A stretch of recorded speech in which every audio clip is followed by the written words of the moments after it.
বাংলাদেশের প্রথম ও দ্বিতীয় স্বাধীনতা প্রসঙ্গে আবারও সরব হয়েছেন নাহিদ ইসলাম। যারা লুটপাটের রাজনীতি করে তাদের কাছে ২৪ দ্বিতীয় স্বাধীনতা নয়, কিন্তু বিগত ১৫ বছরে শেখ হাসিনার নিপীড়নের শিকার হওয়াদের কাছে ২৪ দ্বিতীয় স্বাধীনতা। জাতীয় নাগরিক পার্টি এনসিপির আহ্বায়ক নাহিদ ২৭ মার্চ এক অনুষ্ঠানে সব কথা বলেন। নাহিদ ইসলাম আরও বলেন, আমরা যারা গত ১৫ থেকে ১৬ বছর নির্যাতিত হয়েছি, নিপীড়িত হয়েছি, তাদের কাছে এটা অবশ্যই স্বাধীনতা। ৫ই আগস্ট আমরা নতুন করে স্বাধীন হয়েছি। যাদের ব্যাংক ব্যালেন্স অক্ষুণ্ণ ছিল, যারা আপোষ করে বিরোধী রাজনীতি করেছে, তাদের কাছে হয়তো এটা স্বাধীনতা মনে হয় না।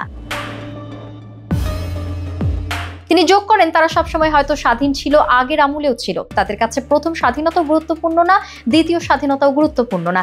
তাদের কাছে গুরুত্বপূর্ণ লুটপাটের স্বাধীনতা।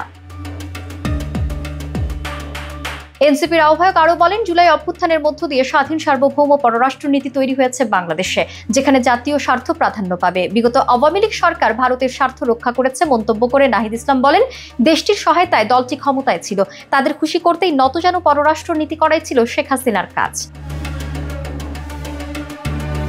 ভারতের সাথে সমতা ন্যায্যতার ভিত্তিতে সম্পর্ক হবে উল্লেখ করে নাহিদ ইসলাম বলেন, সীমান্ত হত্যার আজও কোনো বন্দোবস্ত হয়নি, পানির ন্যায্যতা পায়নি। বাংলাদেশের জনগণের প্রাপ্য দেশটিকে বুঝিয়ে দিতে হবে। তিনি বলেন, পিলখানা হত্যাকাণ্ড, মোদি বিরোধী ও জুলাই হত্যাকাণ্ডে আওয়ামী লীগ জড়িত। এই সব কিছুর বিচার নিশ্চিত করতে হবে, কারণ বিচার এখন না হলে আর হবে কিনা বলা যাচ্ছে না।